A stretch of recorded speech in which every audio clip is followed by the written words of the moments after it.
ഓം നമോ ഭഗവതേ സാईശ്വരായ. ശ്രീ സത്യസായി ഭാഗവതം. ലിംഗോദ്ഭവകര. മഹാശിവരാത്രി ദിനം 1960. പ്രശാന്തി നിലയം ജനനിബിഡം. ഒന്നിരിക്കാൻ കൂടി ഇടമില്ലാത്ത വിധം ഭക്തജനങ്ങൾ. ഭഗവാന്റെ വരവും കാത്ത് ബാൽക്കണിയിലേക്ക് നോക്കി ആയിരക്കണക്കിന് മെഴികൾ. ഭഗവാൻ ആഗതനായി ഇരു കൈകളും ഉയർത്തി ഭക്തസഹസ്രങ്ങളെ അനുഗ്രഹിച്ചു. ജന്മസാഫല്യം നേടിയ നിമിഷങ്ങളായിരുന്നു അവർക്ക് അത്.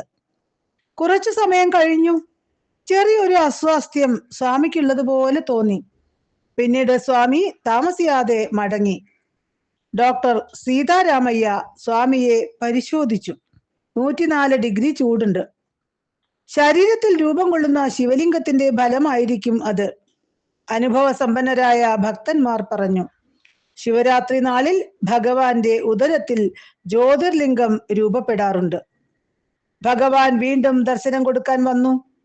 പിന്നീട് ഭഗവാൻ ഷിർദി സായിനാഥിന്റെ രജത വിഗ്രഹത്തിന് സമീപം എത്തി. കസ്തൂരി മഹാശയൻ വിഗ്രഹത്തിന് സമീപം ഒരടി ഉയരമുള്ള ഒരു കുടവുമായി നിൽക്കുന്നു. ഷിർദി ബാബയ്ക്ക് വിഭൂതി അഭിഷേകം നടത്താനുള്ള പുറപ്പാടാണ്. കസ്തൂരി കുടം വിഗ്രഹത്തിന് മേൽ പിടിച്ചിരിക്കുന്നു. കുടത്തിലെ വിഭൂതി മുഴുവൻ അഭിഷേകം ചെയ്തു കഴിഞ്ഞു. ഇപ്പോൾ അതിൽ വിഭൂതി ഇല്ല. അങ്കിയുടെ കൈ തെറുത്തു കയറ്റി സ്വാമി കുടത്തിനകത്ത് തൃക്കരം കടത്തി. പിന്നീട് മെല്ലെ തൃക്കരം അതിൽ ചുഴറ്റാൻ തുടങ്ങി, തൈര് കടയും പോലെ. അതോടെ ഒഴിഞ്ഞ കുടത്തിൽ നിന്നും വിഭൂതി ഒഴുകാനും ആരംഭിച്ചു. നിമിഷങ്ങൾ മുന്നോട്ട് പോകും തോറും തൃക്കരം ചുഴറ്റുന്നതിന്റെ വേഗത വളരെ കൂടുതലായി. കസ്തൂരിക്ക് കുടം പിടിച്ചു നിൽക്കാൻ പോലും ബുദ്ധിമുട്ട്. അദ്ദേഹം പാത്രത്തിനൊപ്പം ഉലഞ്ഞാടി. അതിവേഗത്തിൽ സ്വാമിയുടെ കരം പാത്രത്തിൽ കറങ്ങി. വിഭൂതി വർഷം തന്നെ അവിടെ ഉണ്ടായി. പഞ്ചാക്ഷരി ജപം കൊണ്ട് അന്തരീക്ഷം മുഖരിതമായി. ഇവിടെ മഹാദേവൻ തന്നെ തന്റെ പ്രതീകമായ ലിംഗത്തെ അഭിഷേകം ചെയ്യുകയാണ്. ഒടുവിൽ വലിയൊരു ഭസ്മക്കുന്നിൽ ഷിർദി വിഗ്രഹം പൂഴ്ത്തിവെച്ചതുപോലെയായി. ആ ദിവ്യരംഗം നേരിട്ട് കണ്ടവർ എത്ര സുഹൃതികൾ. അവരുടെ ജീവിതം ധന്യം. ശിവരാത്രി ദിനങ്ങളിൽ ഭഗവാൻ ബാബയിൽ നിന്നും ലിംഗം ഉദ്ഭവിക്കാറുണ്ട്. സഹസ്രക്കണക്കിന് ഭക്തന്മാർ ഇതിന് ദൃക്സാക്ഷികളാണ്. ഭൗതികതയിൽ കണ്ണുമഞ്ഞളിച്ച് ബുദ്ധിമാന്ദ്യം സംഭവിച്ച ലോകരോട് ചോദിക്കട്ടെ, വെറും 4 കുടം ഭസ്മം കാണാനാണോ ഇത്രയധികം ഭക്തന്മാർ തടിച്ചുകൂടുന്നത്? അല്ലെങ്കിൽ ഒരു വ്യക്തിയുടെ വായിൽ നിന്നും വരുന്ന ഒരു കഷണം ശില കാണാനാണോ വിദൂരദേശത്തു നിന്ന് പോലും യാത്രാക്ലേശം സഹിച്ച് ഊണും ഉറക്കവും കളഞ്ഞ് നിറഞ്ഞ അസൗകര്യങ്ങളും സഹിച്ച് 50,000-ഓളം പേർ ഉറ്റുനോക്കിയിരിക്കുന്നത്? ഇവരൊക്കെ മണ്ടന്മാരോ? ഈ മഹാവൈഭവത്തെ അറിയാൻ ശ്രമിക്കൂ. കുയുക്തികൾ ഉന്നയിച്ച് സ്വന്തം വിവരക്കേട് പ്രദർശിപ്പിക്കാതിരിക്കൂ. എന്താണ് ലിംഗം? ലിംഗം എന്ന സംസ്കൃത പദത്തിന് അടയാളം എന്ന് സാമാന്യമായ അർത്ഥം. പക്ഷേ അഗാധമായ അർത്ഥതലങ്ങൾ ആ ചെറുവാക്കിലുണ്ട്. യാതൊന്നിൽ സർവ്വതും ലയിക്കുന്നുവോ അത് ലിംഗം എന്ന് സ്കന്ദപുരാണം. സകല ഭൂതങ്ങളും യാതൊന്നിൽ ലയിക്കുകയും പിന്നീട് അതിൽ നിന്ന് തന്നെ ഉണ്ടാവുകയും ചെയ്യുന്നുവോ ആ പരമാകാശമാണ് ലിംഗം. അതുതന്നെയാണ് നിരാകാരനായ നിഷ്കളനായ പരമശിവൻ എന്ന് സൂത്ര സംഹിത പറയുന്നു. യോഗികൾ യാതൊരു ഭാവത്തിൽ ചിന്തിക്കപ്പെടുന്നുവോ അത് ലിംഗം. ഇങ്ങനെ പോകുന്നു ലിംഗം എന്നതിന്റെ വിശദീകരണം. രൂപനാമരഹിതമായ പരമ്പൊരുളിനെ ഏറ്റവും മൂർത്തമായി അവതരിപ്പിക്കാൻ കഴിയുന്ന ഉപാധിയാണ് ലിംഗം. ജീവാത്മാവും പരമാത്മാവും തമ്മിലുള്ള ബ്രഹ്മൈക്യമാണ് ലിംഗം സൂചിപ്പിക്കുന്നത്. ശിവരാത്രി ദിനങ്ങളിൽ ഭഗവാൻ ബാബ തന്നുള്ളിൽ രൂപം കൊള്ളുന്ന ലിംഗത്തെ വായിലൂടെ പുറത്തെടുക്കാറുണ്ട്. ശിവരാത്രിയിൽ അല്ലാതെയും ഇത് സംഭവിച്ചിട്ടുണ്ട്.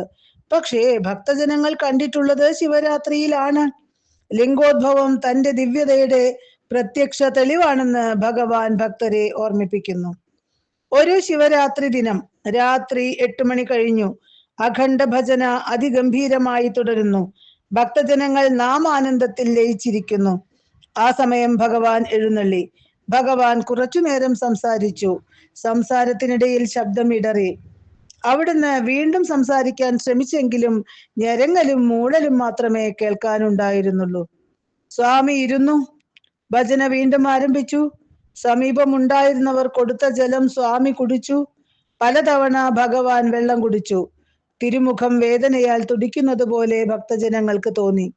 സ്വാമി തലയിൽ തടവി, ചിലപ്പോൾ മുടിയിൽ ബലമായി പിടിച്ചു വലിച്ചു. ഭജന ഉച്ചത്തിലായി. ഭക്തന്മാർ ചിലർ വളരെ അസ്വസ്ഥരായി. ഭഗവാന്റെ നൊമ്പരം തങ്ങളും അനുഭവിക്കുന്നത് പോലെ ചിലർക്ക് തോന്നി. ചിലരാകട്ടെ ഒരു ദിവ്യ ദർശനത്തിനുള്ള ആകാംക്ഷയിലായിരുന്നു. 20 നിമിഷം കൊഴിഞ്ഞു വീണു. ഭഗവാൻ മെല്ലെ നിവർന്നിരുന്നു. എഴുന്നേൽക്കാനും ശ്രമിച്ചു. അതോടൊപ്പം മെല്ലെ വായ് തുറന്നു. ആ നിമിഷം തന്നെ എന്തോ പിടിക്കാനെന്ന വിധം ഇരു തൃക്കരങ്ങളും മുഖത്തിനു മുന്നിൽ നീട്ടി. ഒരു ദിവ്യപ്രകാശം വായിൽ നിന്ന് പുറത്തേക്ക് വരുന്നത് പോലെ. ഞൊടിയിടയിൽ അത് പുറത്തു വന്നു. ഭഗവാന്റെ തൃക്കരങ്ങളിൽ അത് വീണു. ഒരു സ്ഫടികലിംഗം. സ്വാമി അത് ചൂണ്ടുവിരലിനും പെരുവിരലിനും ഇടയിൽ പിടിച്ച് ഭക്തസഹസ്രങ്ങളെ കാണിച്ചു. അതിദിവ്യവും സുന്ദരവുമായ സ്ഫടികലിംഗം. ഭഗവാന്റെ മുഖം പ്രസന്നമായി. ലിംഗപ്രസവത്തിനു ശേഷമുള്ള ആനന്ദം തിരുമുഖത്ത് തുളുമ്പി. സ്വാമി ഒരു ടോർച്ചിനു മുകളിൽ സ്ഫടികലിംഗം വെച്ച് ടോർച്ച് തെളിച്ചു. സുന്ദരമായ പച്ച നിറം പ്രസരിക്കുന്ന പ്രകാശം ലിംഗത്തിലൂടെ കാണപ്പെട്ടു. എല്ലാവരും ആ ദിവ്യലിംഗം കണ്ട് ആനന്ദവാന്മാരായി. പിന്നീട് ആ ലിംഗം എല്ലാവർക്കും കാണത്തക്ക വിധം വച്ചതിനു ശേഷം സ്വാമി മടങ്ങി. എത്രയോ ശിവരാത്രികളിൽ ഭഗവാൻ ഇത്തരം അസുലഭ ദർശനം നൽകി നമ്മെ അനുഗ്രഹിച്ചു. ആധുനിക സാങ്കേതിക വിദ്യ ഉപയോഗിച്ച് അതെല്ലാം രേഖപ്പെടുത്തിയിട്ടുണ്ട്. ഇതുകൊണ്ട് ആശ്വസിക്കുകയല്ലേ ഇനി നമുക്ക് കഴിയൂ. മാനവ ചരിത്രത്തിൽ ഇത്രയും ഭാഗ്യം നിറഞ്ഞൊരു കാലഘട്ടം ഉണ്ടായിട്ടില്ലെന്ന സായി അരുൾമൊഴി കൂടി ഓർക്കുക. ലിംഗോദ്ഭവം ദർശിക്കാൻ കഴിയുന്നത് മഹാസുഹൃതമാണ്. ഈ ദർശനം കിട്ടിയവർക്ക് പുനർജന്മമില്ല. ഒരിക്കൽ സ്വാമി ഇങ്ങനെ അരുളി. ഓം തത് സത്ത്.